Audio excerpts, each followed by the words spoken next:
Hello everyone, here I Komal Sharma welcomes you all at your own Gargi classes, a place where you can easily get all the informations relevant to your competitive exams.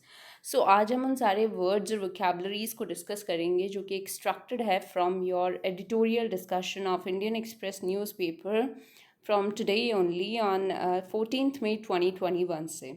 So let's begin with the first word. Your first word here is disarray. Disarray, which plays both the roles as a noun or a verb in a sentence. ठीक है, तो disarray एक sentence में noun और verb दोनों का role play करता है, जिसका मतलब क्या होता है? A state of disorganization. जब कोई भी चीज़ disorganized होती है, ordered way में arrange नहीं होती है, उसी को बोला जाता है disarray. Not organized or not arranged. ठीक है, और not in order. So a state of disorganisation और अ स्टेट ऑफ, आप बोल सकते हो उसको, डिसऑर्डर. ठीक है, सो इसके सिनोनिम्स क्या हो जाएंगे? डिसऑर्डर, कन्फ्यूजन या फिर डिसअरेंज. जब चीज़ें कन्फ्यूज होती है that time we can also use the word disarray, disorder and disarrange. तो इसके एंटोनिम्स क्या हो जाएंगे? Well the things are tidy, tidiness and organize या फिर ऑर्डर्ड भी हम इसको बोल सकते हैं. So her grey hair was in disarray, कि उसके जो ग्रे हेयर्स हैं वो डिसअरे हैं, मतलब ऑर्गेनाइज नहीं है, वेल तरीके से कॉम्प नहीं किए हुए. सो डिसअरे इज ऑल अबाउट डिसऑर्गेनाइज और डिसअरेंज्ड. Here we have a phrase that is, this is a French phrase first of all, and ये है laissez-faire. laissez-faire का basically मतलब होता है allowed to do. मतलब जब आप किसी को बिना अपनी अथॉरिटी दिखाए या बिना किसी इंटरफेरेंस के जब आप नेक्स्ट पर्सन को उसकी मन की करने की अलाउ करते हो तो उसी को laissez-faire बोला जाता है. बेसिकली इसका यूज़ होता है गवर्नमेंट के लिए. ठीक है, तो policy of minimum governmental interference in the economic affairs of individuals and society. जब कोई भी सोसाइटी या फिर इंडिविजुअल अपने इकोनॉमिक अफेयर्स से रिलेटेड डिसीजंस खुद लेती है तो उसमें गवर्नमेंट ये डिसाइड करती है कि वो कम से कम इंटरफेयर करेगी या फिर उसका जो गवर्नमेंट का जो इंटरफेरेंस होगा वो मिनिमम होगा. So that minimum interference of government in the economic affairs of individual and society is what we call laissez-faire. ठीक है, so allowed to do, the easy meaning of the word. So ये French phrase है, that is laissez-faire.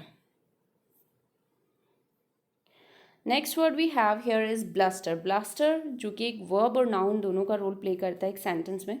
इसका मतलब क्या होता है? Talk in a loud और aggressive way with little effect. Talk in a loud voice में बात करना, अग्रेसिव होके बात करना विद अ लिटिल इफेक्ट. आप इसको अगर डायरेक्ट इसका मीनिंग देखते हो इन हिंदी तो दैट इज़ धमकी देना. ठीक है, जब हम किसी को धमकी देते हैं इन अ लाउडर और अग्रेसिव वे, उसी को ब्लस्टर बोला जाता है.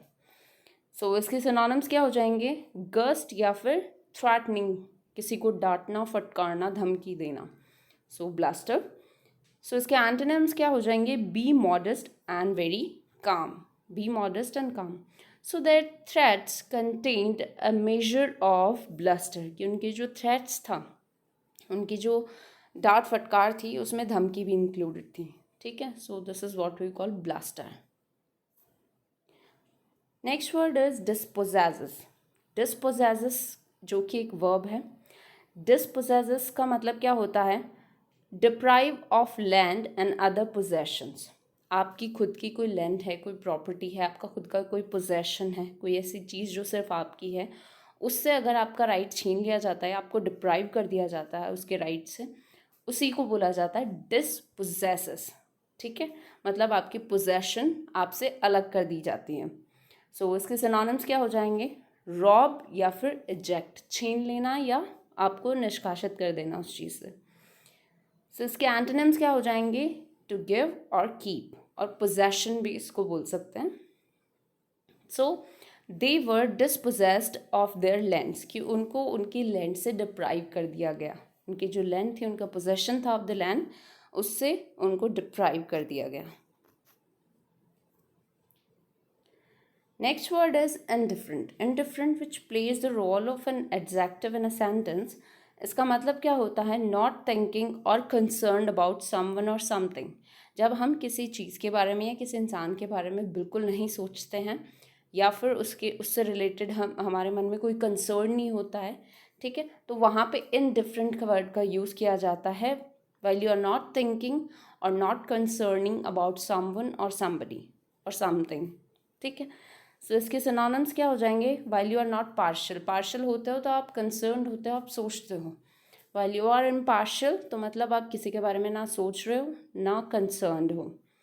सो impartial, uninvolved या फिर unconcerned भी इसका सिनोनिम हो सकता है. सो इसके एंटोनिम्स क्या हो जाएंगे? while you are care, while you do care about someone or something, involve होते हो या कंसर्न्ड होते हो, तो ये एंटोनिम्स हो जाएंगे इसके. So I was strong, active and indifferent to consequences. मैं स्ट्रॉन्ग, आई वॉज मैं था strong, active and indifferent. I was not thinking about the consequences too. So this is the word indifferent. Next word is impasse. Impasse which plays the role of a noun in a sentence, जिसका मतलब क्या होता है? A situation in which no progress is possible, especially because of disagreement. मतलब क्या हुआ आपको?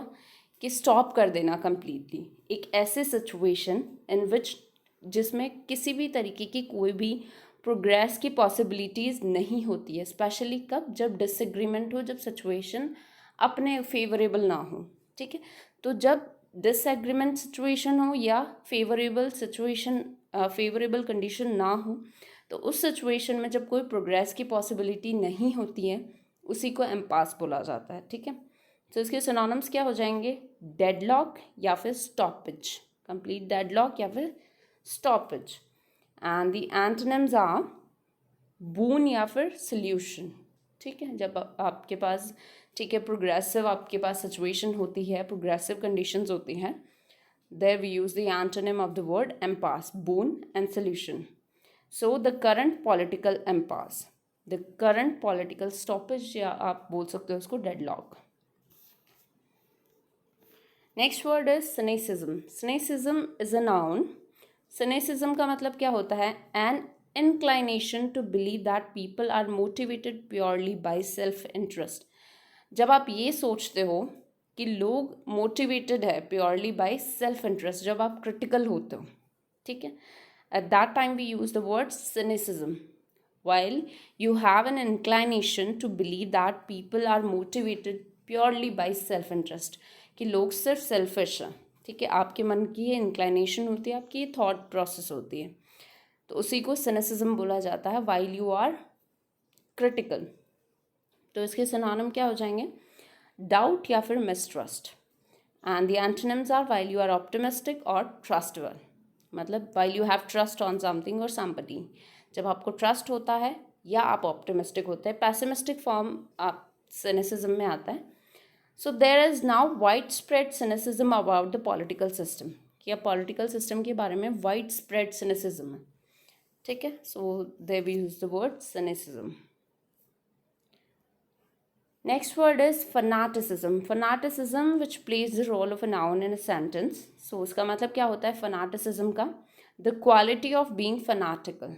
फनाटिकल होना, फनाटिकल मतलब कट्टर होना. जब आप किसी चीज़ के लिए रिजिड होते हो, आप एक्सट्रीमली किसी चीज़ पे फेथ रखते हो, ठीक है, तो इसके सिनोनिम्स क्या हो जाएंगे? ज़ील या फिर एक्सट्रीमिज्म.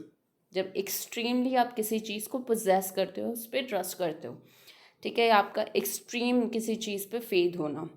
सो इसके एंटोनिम्स क्या हो जाएंगे? इनडिफरेंस या फिर moderation, while you are flexible about the things. So the dangers of religion, fanaticism, कट्टर आप इसको बोल सकते हो. Next word is impunity. Impunity जो कि एक नाउन है. इम्प्यूनिटी का मतलब होता है फ्रीडम फ्रॉम पनिशमेंट.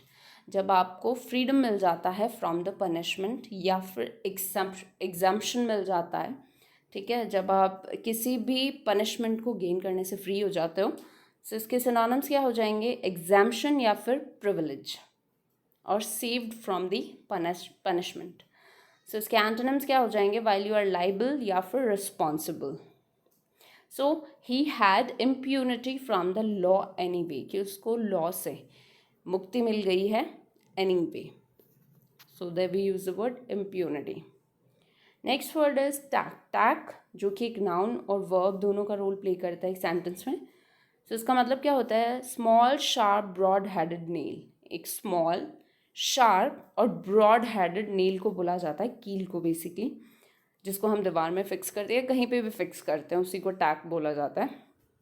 सो इसके सिनोनिम्स क्या हो जाएंगे? पिन, नेल, स्टैपल या फिर fix. So these are the synonyms. Antonyms क्या हो जाएंगे इसके? डिटैच करना या फिर अनडू करना, किसी चीज़ को फिक्स होने से अनडू कर देना. So he use the tool to tack down sheets of fireboard. He use the tool, उसने टूल क्यों यूज़ किया? To tack down, to fix down the sheets of fireboard. Next word is maelstrom. Maelstrom जो कि एक noun है. मेलस्टॉर्म का मतलब क्या होता है? A powerful whirlpool in the sea और रिवर. अगर समुद्र में या रिवर में किसी भी तरीके का पावरफुल व्हर्लपूल होता है, ठीक है, चक्रवात हम इसको बोल सकते हैं, उसी को बोला जाता है मेलस्टॉर्म. सो इसके सिनोनिम्स क्या होते हैं? टर्बुलेंस या फिर टर्मोइल. ये ऐसे सिचुएशन के लिए भी यूज़ किया जाता है मेलस्टॉर्म वर्ड, जब हम बहुत ज़्यादा सफ़र कर रहे होते हैं, बहुत सारी प्रॉब्लम्स हमारे सामने होती हैं, बहुत सारे we can say the thorns while the thorns in our way, और हमें उसको क्रॉस करने में बहुत जोर आता है. That time we can also use the word maelstrom. So इसके एंटोनिम्स क्या हो जाएंगे? हार्मनी या फिर पीस, बिल्कुल calm situation. So the train station was a maelstrom of crowds, कि बहुत ज़्यादा क्राउड हो रही है अभी रेलवे स्टेशन पे, तो उसको भी मेलस्टॉर्म बोल सकते हैं, ठीक है. ओवरलोडेड कंडीशन, ट्रबलसम कंडीशन के लिए भी हम मेलस्टॉर्म वर्ड का यूज़ कर सकते हैं.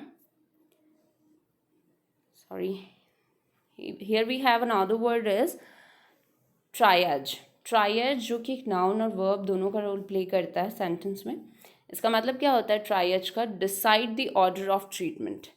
जब बहुत लंबी पेशेंट्स की लाइन होती है डॉक्टर के पास, ठीक है, और उस टाइम पे जब उनका ऑर्डर डिसाइड किया जाता है 1 2 3 4 की इस टाइम पे ये इस पेशेंट को ट्रीट किया जाएगा, उसी को ट्रायज बोला जाता है. तो ऑर्डर डिसाइड करना of the treatment of patients, ठीक है.